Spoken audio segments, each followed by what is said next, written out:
श्रुतिस्मृतिपुराणानाम् आलयं करुणालयं नमामि भगवत्पाद शङ्करं लोकशङ्करम् समस्तजनकल्याणे निरतं करुणामयं नमामि चिन्मयं देवं सद्गुरुं ब्रह्मविद्वरं मूकं करोति वाचालं पङ्गुं लङ्घयते गिरिं यत्कृपातमहं वन्दे परमानन्दमाधवम् परमानन्दमाधवम्। नमः Shri शङ्करानन्द गुरुपादाम्बुजन्मने सविलासमहामोह ग्राहग्रासैककर्मणि।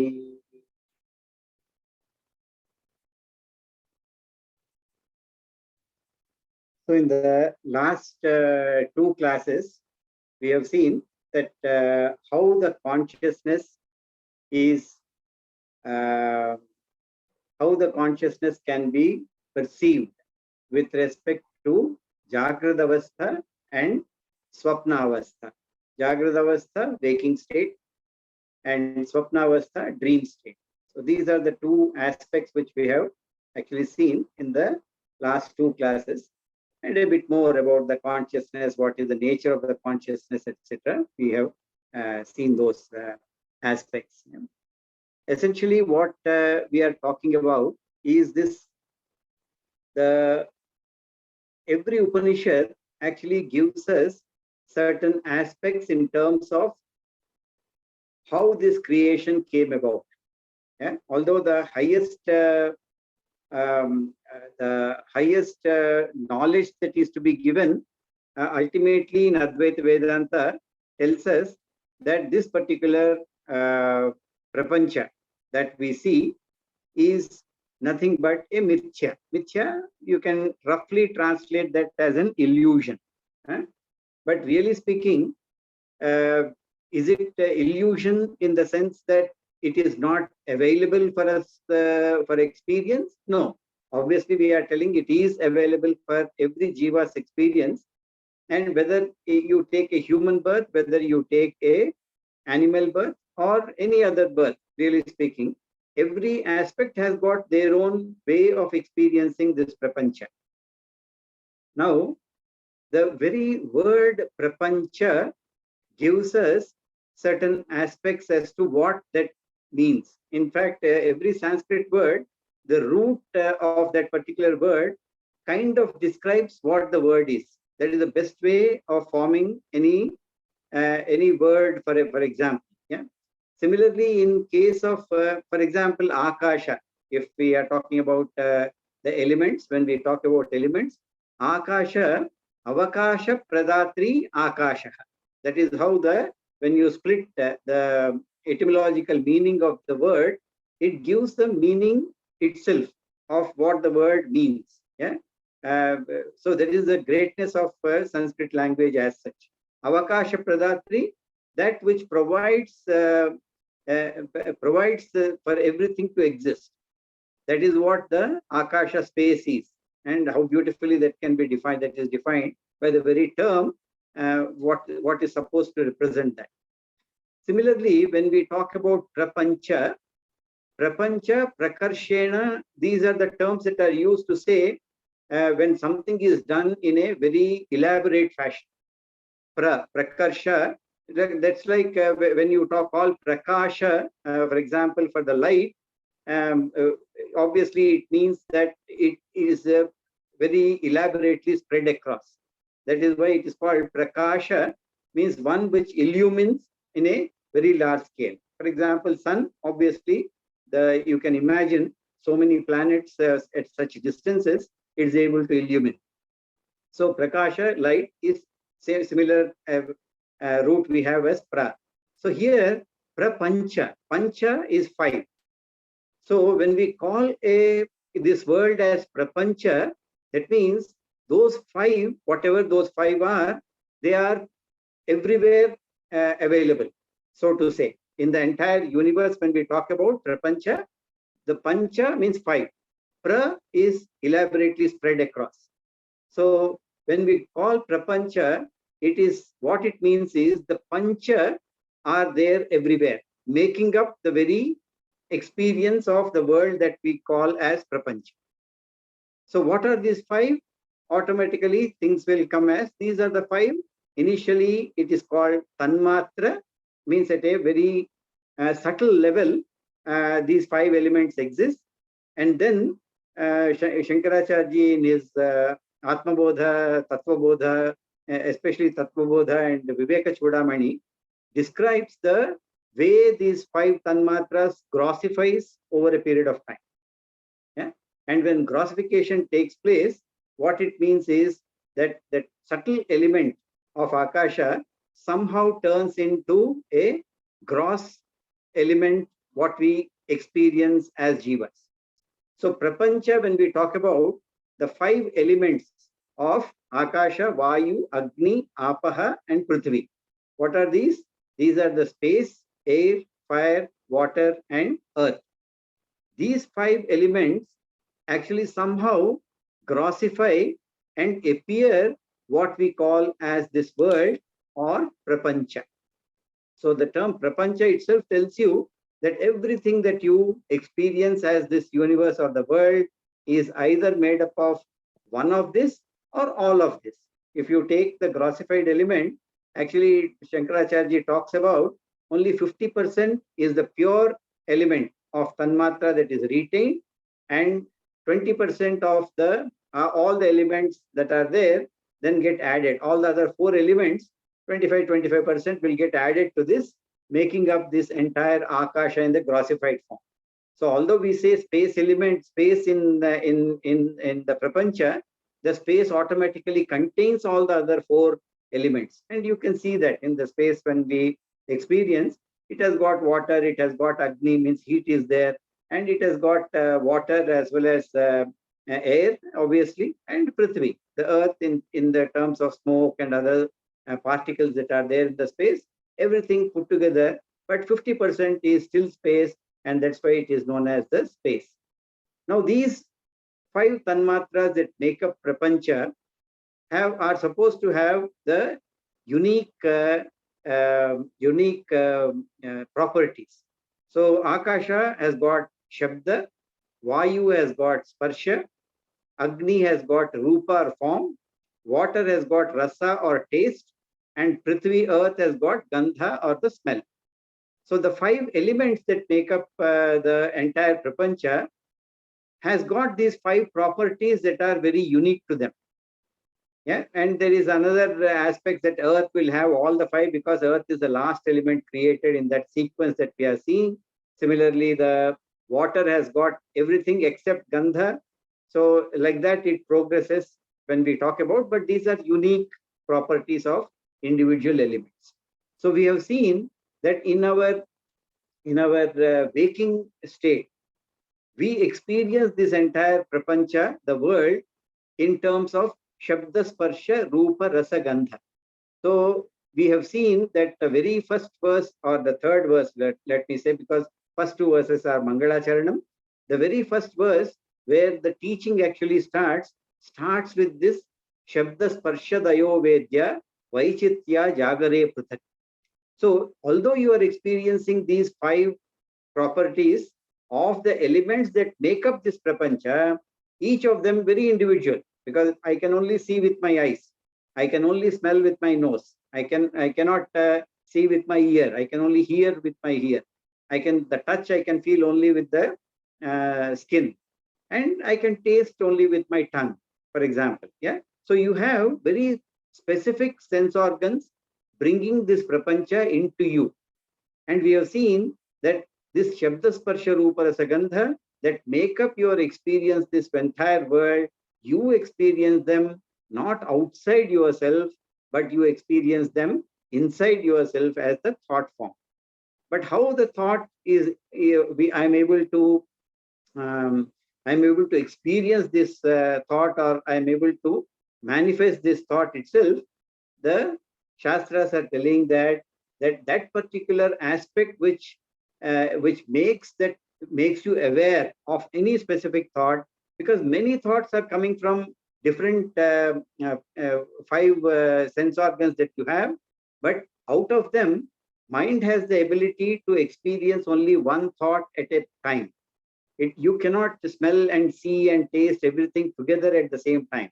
Although it appears like that, Shastras say it doesn't. When you put a piece of cake in your mouth, you may have all that going into you. It has got a vanilla smell, it is very soft to touch, it is very sweet to taste, etc., etc. But really speaking, all of them are happening only one after the other in the form of thought, and it happens at such a quick pace, your mind is not able to distinguish that it is not happening one after the other. This is similar to when you, in previous old days of cinema, where you have this reel running across in that projector. It moves through such a quick pace. Your mind cannot distinguish that this particular scene what is coming is actually put in maybe 300 different slides which are there. Everything appears to be running. A movie appears as a movie because our mind is not capable of recognizing the space between the time gap between these two when it is projected on. Similarly, our mind has got that capacity to only experience one thought at a time, but it happens at such a quick pace, you think it is continuously. There is no gap in between. That is how the Shastras describe. And when we talk about this, although different perspectives are coming into our brain is not capable of distinguishing it when we experience this as one particular object. Yeah, but if you start thinking, it is very, very clear to you. The taste is different. The sensor and perception I'm talking about. The taste is different. The touch is different. All the five of them are completely different from each other, but each of them require this consciousness to experience per se. And this experience that we are looking at, although it appears to be different experiences, what Swamiji has mentioned here in the verse 3 and 4 is that it is na vidyate, no differentiation when it comes to that. It is one single consciousness, although you may experience them as separate. I may feel myself, I'm a seer, I'm a taster, I'm a smeller, etc., etc. And we tell that also, that I'm a good smeller, and my eyesight is very good. Means what? My consciousness associated with my sight is good, whereas my consciousness associated with my hearing is not that good. That means what? That consciousness seems to be different from my eye consciousness. Hearing consciousness appears to be different from my eye consciousness. But actually speaking, as long as the awareness is concerned, it is one single consciousness that we are looking at. We don't require different consciousnesses to actually appear, to manifest and experience this prapancha, the five aspects that make up this entire world. We have seen this, and that is what makes up the Jagrat world or the waking world. And we have also seen in Swapna, for example, it is the same experience that we have in Swapna also as far as the experience is concerned. Means what? Even in Swapna, I exactly have my interaction with the world outside, although that entire world is a creation of my own mind based on my experiences in the Jagrat Avastha or the waking world. Whatever I experience in the waking world, maybe I mix up a bit here and there, so I start flying because I saw a bird flying in my waking state, but it doesn't matter. My experience in the dream is nothing but my Jagrata Avastha experience that is manifested through my mind as such. So as the Swapna is going on, as the dream is going on, absolutely there is no variation between my experience in the waking state vis-a-vis the dream state. Then what is the difference? Verse 4 says that Tatha swapnetra vedyantu nasthiram jagare sthiram. Only difference is in waking world, the objects appear to be more stable, sthiram, stable, compared to the objects in my dream, which appears to, I am seeing something, suddenly my thought changes in the dream, and that object disappears. I am somewhere else altogether, playing a different role. Yeah, so it can happen in swapna avastha, and in dream, from day to day as well. There is no reason that it will be the same objects that will come again and again. Against our experience in the Jagrata Avastha or waking state, that when I get up, it is the same bed that I have arranged. All things around hopefully appears to be the same unless somebody disturbs them. Exactly the same. Yeah. So this is how the major difference between the dream state and the waking state that we have seen. But basically, the consciousness is described as samvid. Samvid, what I said, is that consciousness which doesn't require any further instrument for you to cognize the thoughts. Means, for example, in the object outside, if I want to see, I require an instrument called my eyes, an instrument called my mind to form the thought, and the consciousness will then identify that as the whatever the object that I have seen, for example. Yeah. So we have seen that this particular thing is more in terms of the consciousness which is there. That particular thing, absolutely, there is no variations, no differences. It remains exactly the same, and it doesn't require any further instruments like mind and eye and all. It doesn't require to read that thought which has formed based on the eye and the mind. Yeah. So here we have seen an ekarupena, that particular consciousness that we have, that enables us to experience the dream, is exactly the same consciousness that made me experience the Jagrat world. No variation between these two. How do I know? Memory. Memory is our main this one that tells you that in Jagrat Avastha, I am able to recollect my dreams. That means it must be the same awareness that is supporting my waking state, is also supporting my dream state.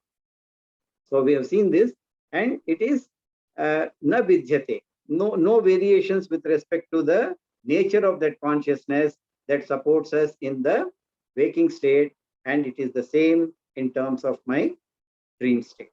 Absolutely no differences. Now we will move to Sushuptiya Avastha, or the deep sleep state. Yeah. So these three states I am calling, but the Sanskrit term that is used is called Avastha. Avastha, or the dream state. They are Avastha or the state. They are the same words. In Sanskrit, it's called Avastha. In the English, we refer to that as a state. And there is a waking state, and there is a dream state, and there is a deep sleep state. Sleep remains the same.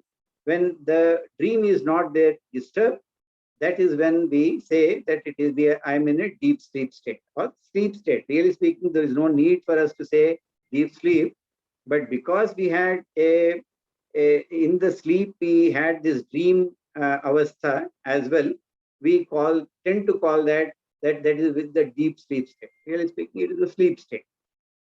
So in deep sleep, what happens? We will have a look at this. Yeah. Supte stitasya saushupta tamo bodho bhave smritihi sa chava buddha vishayava avabuddham tattadatamah. Supto titasya saushupta tamo bodho bhave smritihi sa chava buddha vishayava buddham tattadatamah. the breakage in the second sentence can be given after our or avabuddham also can, because that is one word. Although for the sake of chanting, we may break in between.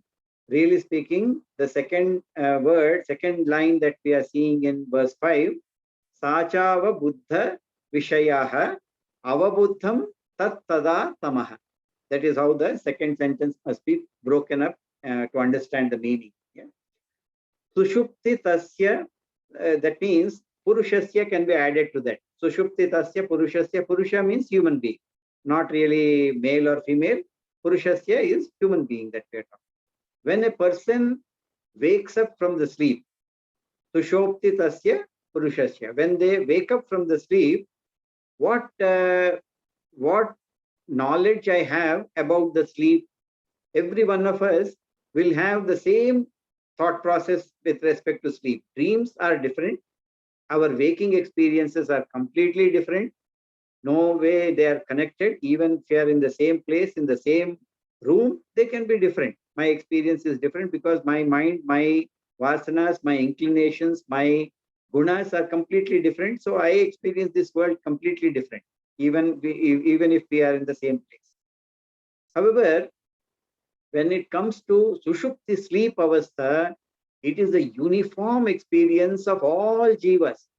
Forget about only human beings. Yeah, all jivas, when they sleep, what experience they have is that of, I have the knowledge of tamo bodha. Tama is blackness or blankness, we can say. Yeah.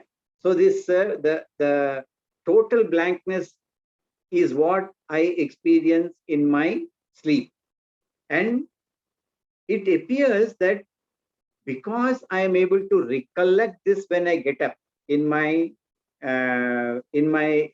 awake state, that means when in the Jagrata Avastha, I remember what I experienced in the sleep as that of total darkness or total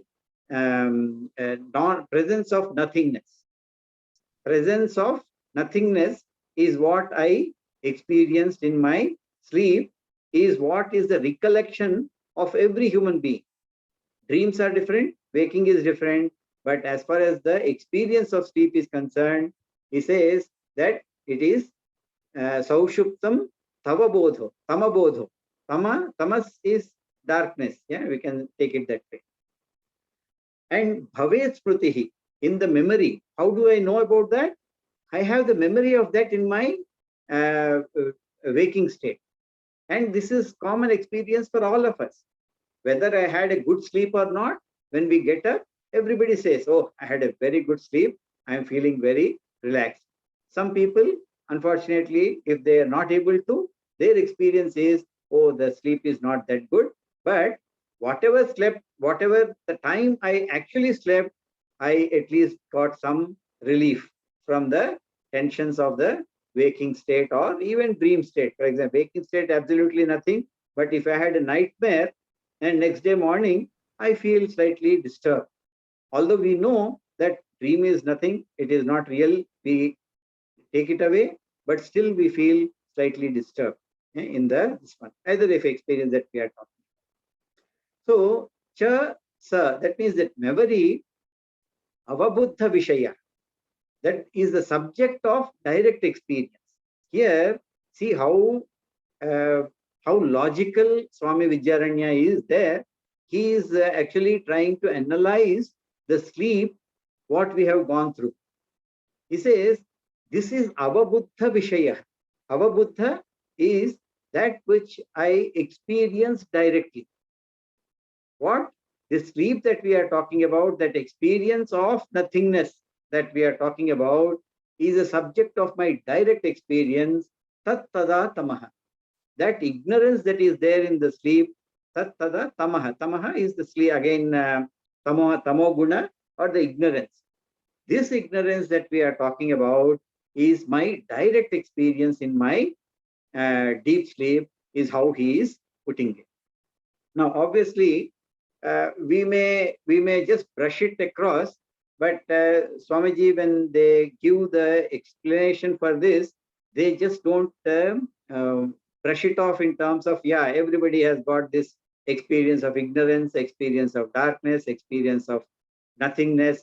These things are correct. There is nothing wrong with those statements, but we need to understand why it is so and how it is so.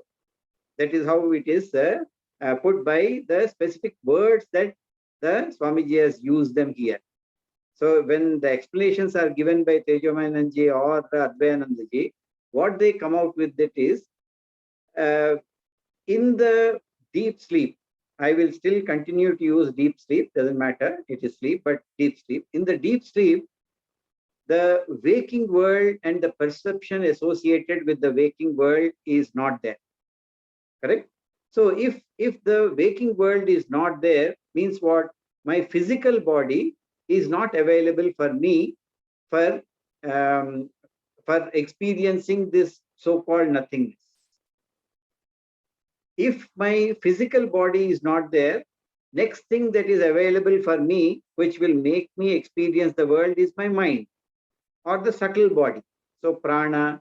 So my eyes might be open. Some people sleep with eyes open. So maybe the images are going in, but mind is not ready to experience anything. It has shut off.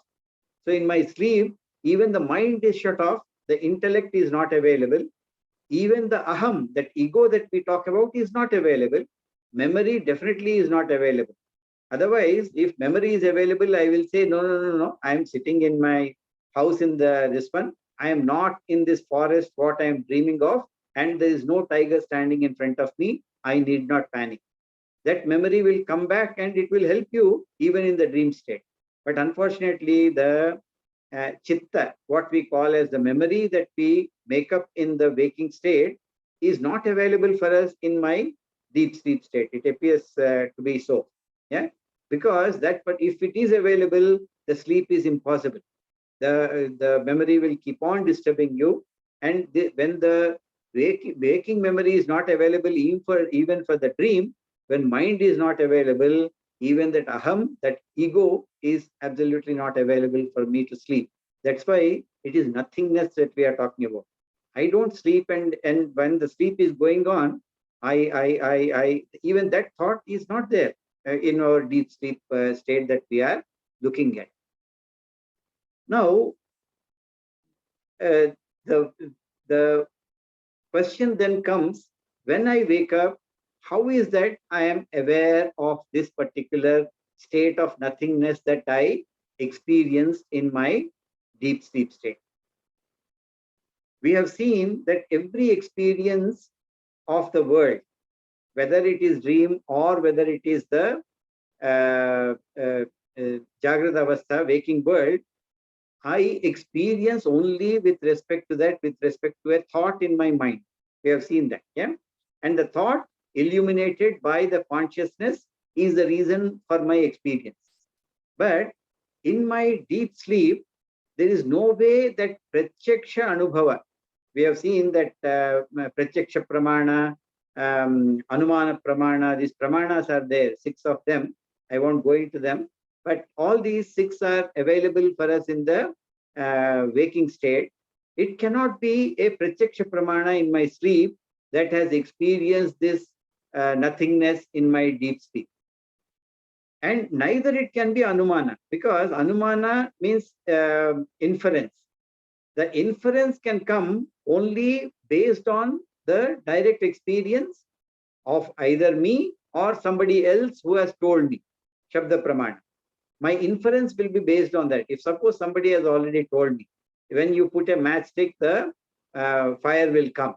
Somebody has mentioned, gifted you a matchstick which you have never seen before.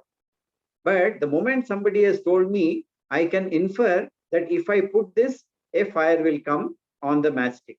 So it can be either a Shabda Pramana, means somebody else's direct experience, or my own direct experience. I have done many times. I have lit a lamp with this matchstick. I know that if I strike it against the matchbox, a light will come.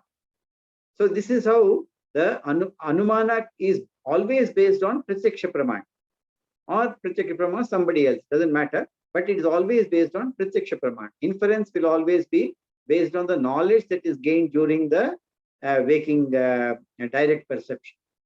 But I am not sleeping any other time other than when I am asleep for me to have this experience of somebody, nor it is somebody else's experience. Nobody comes and tells me, I have slept, so you must have slept. No, it is my own experience. When I wake up, that memory belongs to me. So when we talk about a memory in the waking state, the question that the commentators ask is it a direct experience that is there, or it is an experience of absence of something? See, our experience or our thinking can be of two ways. I can either experience a presence of certain things. So when I walked into and I put a light on, I experience whatever is there in front of me. That is a Bhava Rupa experience, the Shastras call it. Bhava Rupa means I am directly experiencing. I am seeing the phone, I am seeing my laptop, I am seeing the books, I am seeing everything in front of me. It is a direct experience which is there. Or it can be Abhava Rupa. Means suppose somebody tells, hey, go and check, a small child is there. He says, go and check if your sister is there in that room. He goes and opens the door and he shouts that she is not here. Means what? Experience is there, but in a abhava roop. So here in the deep sleep, are we looking at the experience, whether it is a negative feeling of absence of all the things? Is that what it is?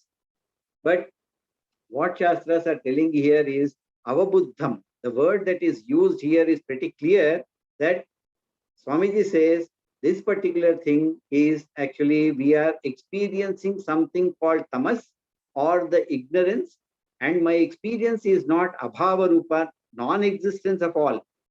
Then question will come as to I don't have my mind, I don't have this. No, that is not my experience. My experience is pretty clear that there is nothing. So I am directly experiencing this ignorance. So, but the question always comes back as to how, when my mind is not available for me, how is that I am having this experience of ignorance or experience of nothingness?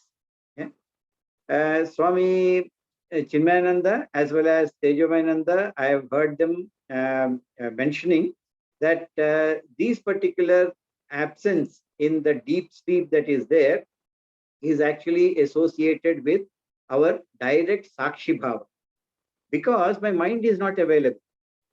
And because my mind is not available, my experience requires a thought, and thought requires a mind, which the consciousness will illumine. Because my mind is not available in my deep sleep, this particular awareness that is there with my Sakshi Chaitanyam directly illumines this ignorance in my deep sleep. But because the ignorance is of the nature, I hope you are all remember that our avidya or maya that we call as ignorance has got two properties. One is called avarana, which is the veiling of the entire my true nature or the consciousness. Second is vikshepa. Vikshepa is projecting something which is not there as the correct thing. So these are the two main powers of this ignorance that we talk about. So although Sakshi Chaitanyam is directly illumining this particular avidya, but in my waking state, I am able to recollect because of this Sakshi Chaitanyam directly illumining my avidya. But the Avarana Shakti, the veiling power of this avidya, prevents me from recollecting this experience of direct Sakshi Chaitanyam illumining the ignorance in our deep sleep state. This is one way people look at. When I say people of caliber of Gurudev, yeah, and Tejo Menanji and all, those are the people who have given this explanation as far as the how I'm able to recollect is concerned. However, Advayanandaji mentioned to us that it is also possible there is a second explanation that is given. Yeah, because moment we talk about that Sakshi Chaitanyam is directly illumining my sleep state of avidya, there are certain definitions for Sakshi Chaitanyam as it is beyond the three states. Avasthatraya, this one it is called, yeah. It is beyond the Vilakshana. Avasthatraya Vilakshana it is called. Means what? It is beyond the three states of Jagrat, Swapna, Sushupti. Then how come that this particular Sakshi Chaitanyam is illumining my deep sleep is a technical question. Advainanji told us that that will come. And for that, if you feel like that, say ultimately what Advainanji says is, all this is illusion. Anyway, we are going to negate this. So he says that there are certain pundits who actually tell us, certain rishis who tell us that this particular thing is not a direct illumination of Sakshi Chaitanyam, because by definition Sakshi Chaitanyam is beyond the three states. Avasthatraya, three avasthas, it is Vilakshanam, it is different from that. So there is no way this particular thing will illumine my sleep state. Then how this particular memory is coming to me? He says that although the mind is not available to me, the mind doesn't mean that it is not really available. The mind is still available in a dormant state, and normal thought process happens in our mind. However, here this is referred to as a very special nature of thought called Karana Sharira Vritti. Karana Sharira, causal body, which is the same state of sleep that we are talking about. Vritti is thought. So a very special thought called Karana Sharira Vritti is still available for you. Why it is available? That particular thing, they say, is more related to you, the very survival. So even if you are in a very deep sleep, suddenly you get up when the danger is around. You don't know how you do that. When you are in deep sleep, there is nothing, your ears are not working, but still when the danger is there, it will come out. So he says even the causal body is capable of producing some very special vritti called Karana Sharira Vritti, and it is this vritti which actually is illumined by the same reflected consciousness that we talk about, that illumines my waking state and the deep dream state. Same consciousness will illumine this causal body thought process, or the Karana Sharira Vritti, very special. That is what is giving me the memory of my positive identification of avidya. Because in my when I get up, I know that I experience complete nothingness in my deep sleep state. So there must be a thought, because every memory should have a thought. That is what we have told in our previous ones. Only this thought process is slightly different from the thought that we normally have in the waking state, and it is called Karana Sharira Vritti. Now all this, whether you require to have knowledge of all this, no, but it actually tells you as to how deep our philosophical thinking process has gone into in terms of this, and it gives us that knowledge when you go into these texts, and one by one the word is analyzed.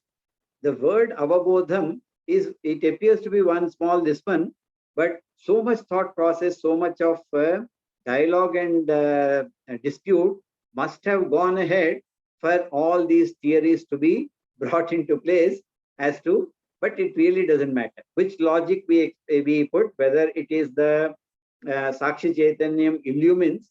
There the explanation to complete the thought process, I will tell, it is like if suppose the very dark clouds are there everywhere, and it became completely dark in that particular area because of the clouds, even during the daytime when the sun is above.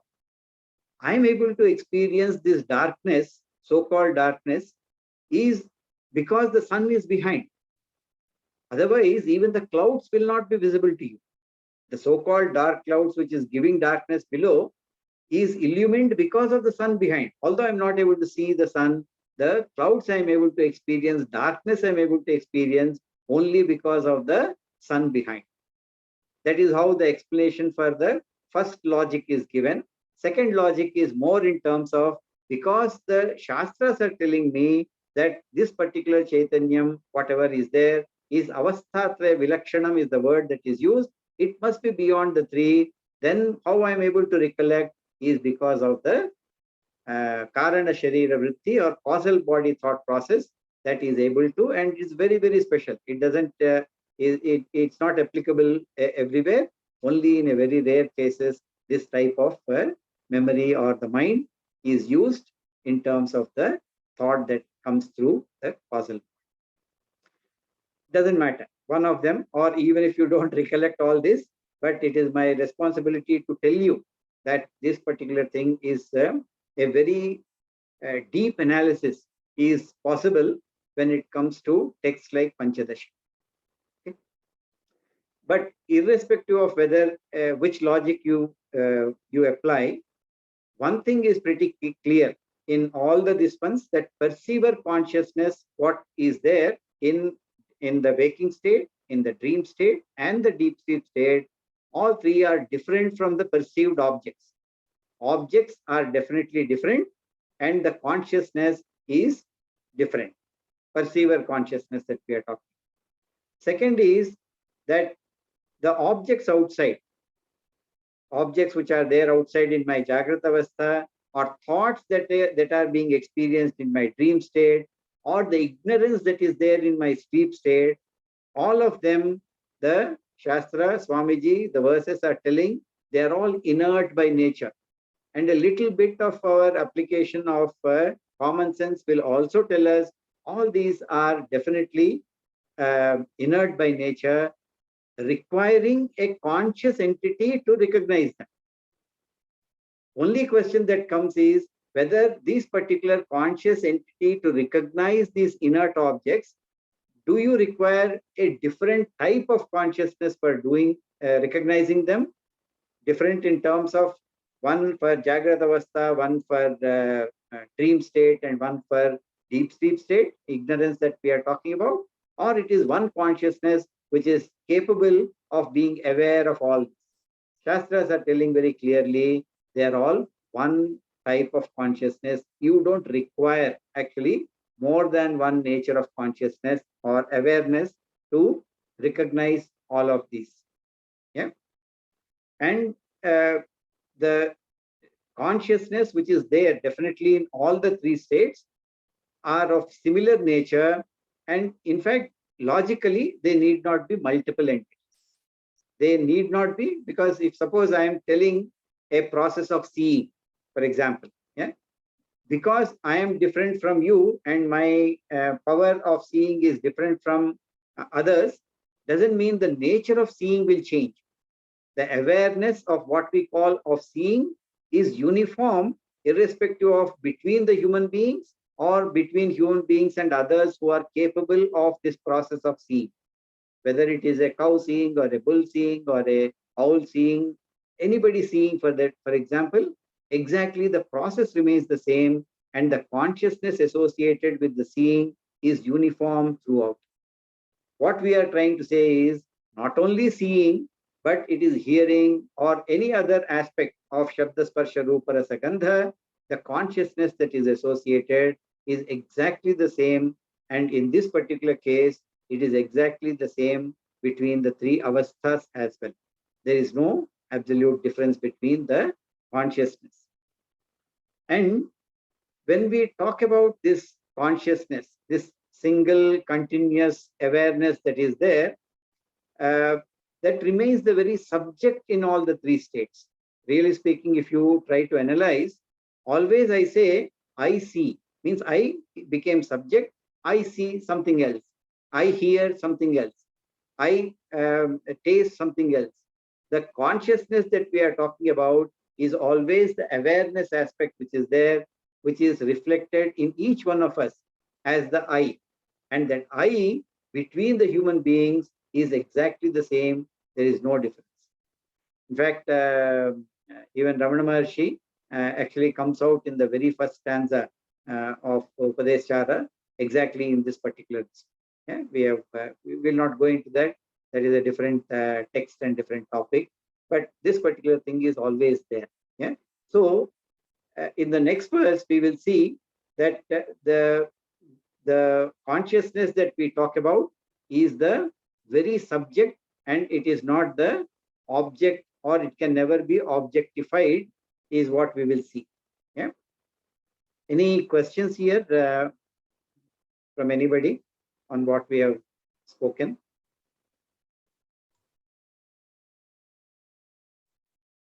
Shankarji, regarding deep sleep state, from my experience, all I know when I get up, the only thing I know is that I feel rested. There's no experience of anything. I just, and I apply, I say, oh, I had a good sleep, but that period of that good rested sleep, there's no experience. All I know is I feel good in the morning. There's nothing I can say that I experience. I understand, because you are linking it to the Jagrata Avastha. Your experience is converted into a restful state. So, because your memory of the deep sleep is not being applied to, you are actually, what you are telling is what you are experiencing in the Jagrata Avastha, that my body feels rested. You are not really telling what you felt in your deep sleep. Because I don't know. I don't know anything. See, I don't know is what is the ignorance. That is what is the avidya. And that particular avidya, we are telling, has got two levels. One is called avarana, which is nothing but a veiling power. And second power that this avidya has got is the vikshepa, which is the projecting power. Now, this projecting power is very clear in terms of your dream state and your waking state. In deep sleep, only veiling is there. The veiling of my true nature is still there. That is what avidya that I am experiencing in my deep sleep. So the experience, if I start thinking about it, if my experience is this, the memory I have is of nothingness. Because you are telling, I don't know anything, is my experience. And I don't know anything is avidya. Whether it is in secular field, if somebody comes and tells you, do you know something about Einstein's theory of relativity? No, I have never read anything about it. I don't know. I don't know means that avidya. That is why it is called avidya or ignorance to start with. So the I don't know aspect which is there is what is being addressed here as that is the state of avidya, and that also is a positive experience of avidya, is what the Swamiji is telling, how we must define that state of deep sleep. Otherwise, how do you define that state? Because that is something you have experienced. Think about that. That is what Shastras are telling us. That, and when we talk about the Turiyam, for example, the Chaturdham or the fourth state of this one, which in Samadhi state, which we get, then actually this becomes more clear. What they say is when you go into a Samadhi state, means what? You are going into the same level of deep sleep state, wherein your measurement of your mind is exactly similar to your deep sleep, but you are continuously aware of that I, the Brahman, as myself. That is what the state that is described by all realized masters across all the thought forms, whichever are the philosophies which are there. They all say that the state of deep sleep, the state of this samadhi, is a constant thought of I, the Brahman, or I, the Atman, is what is being experienced as the very consciousness, very awareness.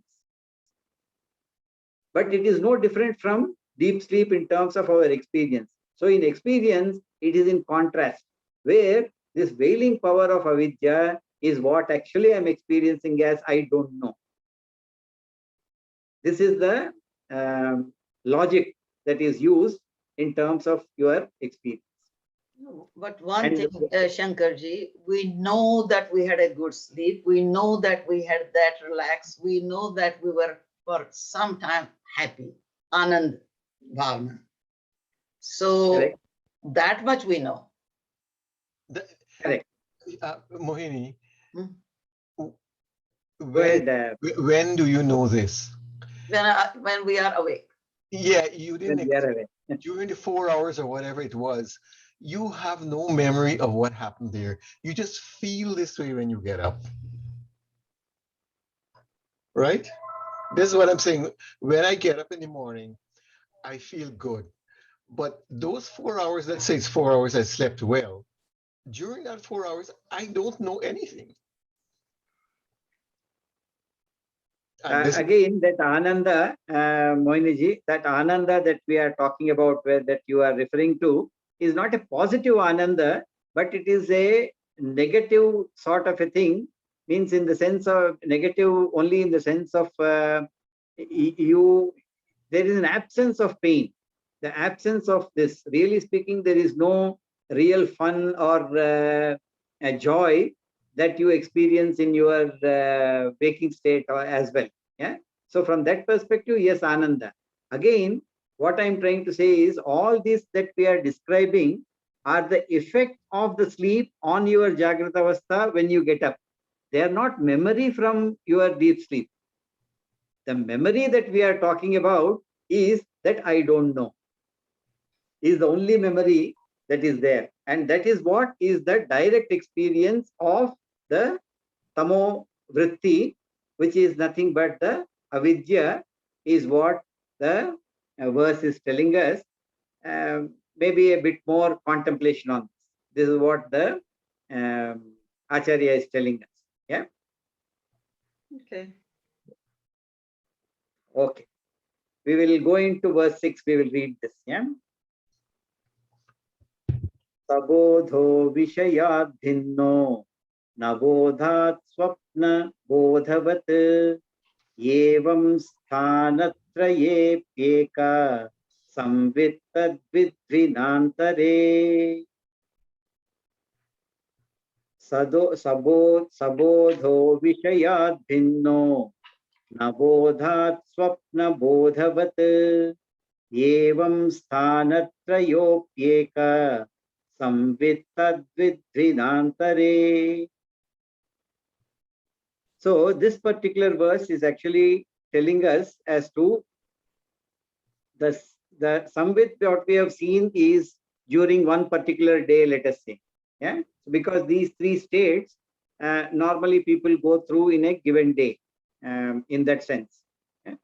So here, sir, that bodha, that consciousness which is there, again the term samvit is used here. And what did we say samvit?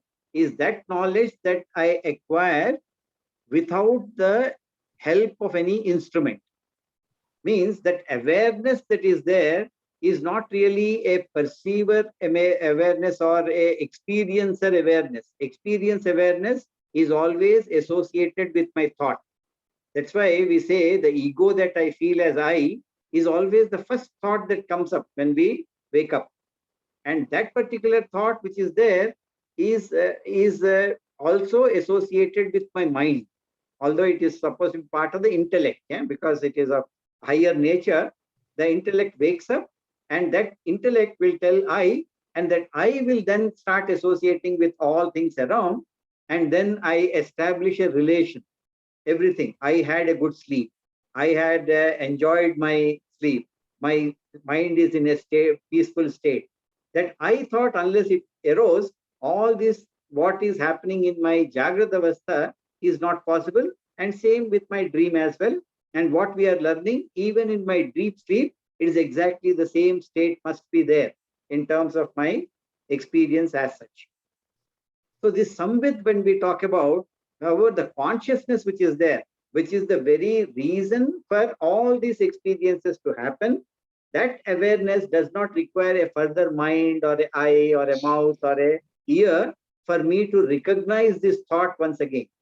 That particular thing is one single consciousness which is available, which experiences all of them. This is like a big one ocean which is there, entire big ocean, infinite ocean, we can call from the experiential point of view. For us to stand in front of sea itself looks very infinite. Really speaking, we know it is not, but experientially it becomes infinite. And all this infinite, for example, we are talking about the waves that come out of ocean, they appear to manifest out of this one single consciousness, and they subdue. Really speaking, similarly, the entire objects that are there, whether it is in Jagrata Avastha, whether it is in dream state, or whether it is in the deep sleep state, state of ignorance, all of them, they appear in this consciousness. That is how we are looking at. Yeah. And this particular thing is always different from the thought process that it is enlivening, because thought, mind, object, everything is inert by nature, we have seen, whereas consciousness is that very awareness. And this awareness, these thoughts, when they come, these objects, when they come in the form of thought, get illumined and then they go away, gets illumined, then they go away. So it is similar to suppose there is a searchlight that is going wrong in a dark night. You put a searchlight, and you see in the movie the searchlight moves from place to place. Each of these objects that are there in front appear to come, go, come, go, come, go, like that. It appears. Similarly, the consciousness which is there, it is there always, and these objects actually come in between these thought, in the thought wave. They come, they get illumined, and they die away. This is how the nature of this consciousness is being told. They are not directly connected, but at the same time, none of this is possible without this consciousness. We should be, it's slightly complex, but try to contemplate on this particular concept that is there. And it is the same swapna, na bodhat, swapna bodhavat. So no different from your sleep state, swapna, which is there in the dream state, no different from your deep sleep state. And obviously, once the dream itself is like that, even the Jagrata Avastha, the waking state, the consciousness remains exactly the same. Evam sthanatraye api. Sthanatraye, the three avasthas that we talk about, three states we are talking about. In a day, in all the three, that samvid ekaha, the consciousness exactly remains the same. How do we know? Memory. Again, it comes back to, in my waking state, I am aware of my sleep, I am aware of my dreams. Since the memory is there associated with these states, that particular memory must be belonging to the same awareness or consciousness, because this consciousness has got this particular ability to even enlighten my memory. Because in our Antakaranam, when we talk about the inner instrument of mind, it is divided into four. We all read that before, yeah? Which is the ego, the intellect, the mind, and the chitta, which is the memory. All the four aspects are illumined by the same consciousness, is what the verse is clearly telling us. And it tries to now extend a bit more in telling samvid ekaha tadvad dinantare. Dina means day. Yeah? The din is a Hindi very, I think that term is very clear. Dina is the day. Dinantare, day after day. So question might come, today I have this consciousness, tomorrow will I then start with the new set of consciousness for my living? Because my body is changing. They say every 8 years, none of the cells that were available, that made up this body, are available to me after 8 years of time. Everything has gone. All set of new cells has constructed me once again, but somehow they remember how I must be looking as we progress through the day, through this life. But day after day, when we talk about, he says, dinantare tadvid, the same consciousness must be supporting me again, day after day. So today is one consciousness, tomorrow is another consciousness. That is not how we will be looking at, and we will read about this drishya viveka. Based on that, this particular logic is arrived at. Yeah, it's already time now. So we will close the class for today. Next, we will pick up this particular verse again and go through a bit more, not too much, but a bit more in trying to understand the nature of this one single consciousness that is supporting my Jagrada Avastha, my Swapna Avastha, and my Sushuptiya. We'll close the class and then see if anybody has got any pressing question. You can ask that later also. Om Purnamada Purnamidam Purnat Purnamudachyate Purnasya Purnamadhaya Purnameva Vasishyate. Om Shanti Shanti Shanti Harihi Om Shri Gurubhyo Namaha Harihi Om. Let me stop the recording.